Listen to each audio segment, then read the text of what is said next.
Well, that's a really impressive backstory to the creation of Amaka. Can we expect a sequel, another one, anytime soon? Yeah, it's a series. So I'm working on another book. So I've written, like I said, I'd written the second book before the first one was published. And when I visited that, and my publisher also looked at it, we all realized that I had jumped too far into the future with that. So I had to write another second book. So actually the third book I'd written in the series is what's now the second. I still have the manuscript for the original second, which happens like a couple of years in the future, so that's still there. And I'm currently writing the official third book in the series, which follows almost immediately from the current second book. And even as I'm writing that, I've seen a couple of other adventures I think she's interested in, getting into. So I'm hoping, so long as there's a market for it, so long as people are reading it, and I find publishers willing to publish them, I'll continue writing the Amaka series. Okay, that's nice. I like hearing that. I can't wait. Let me know. What has the reception been like of both the books, and has it been similar in different countries and for different audiences, or have there been stark differences in reception? Interesting. I've never thought about that.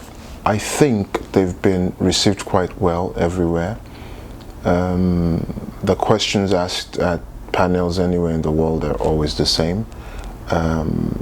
The praise for the book is always the same. And I think if I was to compare, I would say, what's the reception been like in Nigeria compared to Europe, for example?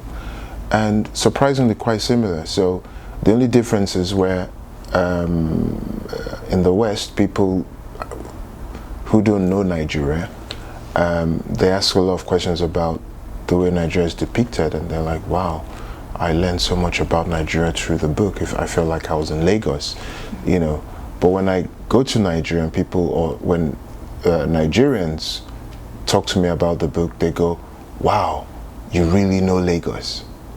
So it's both good, but they come from it from different angles of good. Okay, that's interesting, because I was wondering, what audience did you have in mind when you wrote the books?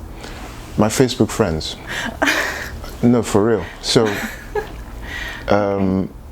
the very first manuscript of what became Easy Motion Tourist was a series of posts. I just wrote a chapter a night. So when I had that discussion with my mother and my siblings, I went home and I just wrote the first chapter, right? It was called 48 Hours in Lagos, because everything that happens over a period of 48 hours. And I wrote the first chapter, and I left it in Facebook notes. I just posted it. Woke up the next day and had a lot of comments on it, and then that evening I wrote the second chapter, and I just kept writing a chapter a night, and every day, the next day, I'd have loads of comments. I made loads of friends on Facebook then, because a lot of people were following me so they could read it, and then I finished the first one. And during the time before it became a book, I started writing another series anonymously on a satire website. So yeah, it was originally written for my Facebook friends, not for anybody else. It's just it was for an intimate audience. Yeah, in a way, it was written for me. I just wanted to. I had this idea about why these young women were being killed, and it felt important to say it. Like, we all think this, but have we considered that? And it felt I needed to say it. And I've always written, I've always enjoyed writing, and so I just did the one thing that would come naturally to me in that situation. I started writing about it. I could have written an essay to say, this is what I think about this, but it didn't come to me as an essay. It came to me as a full story with this woman who's fighting for just like my mom. My mom's dedicated her life to fighting for women. Amaka's dedicated her life to fighting for women. My mom is resourceful in the most amazing ways. Amaka is resourceful in the most amazing ways. You know, when I realized, you know, when this lady asked me, where's your mom in this book? And I realized it was Amaka. It was both a massive relief and also quite troubling, because Amaka was getting down and dirty in this book.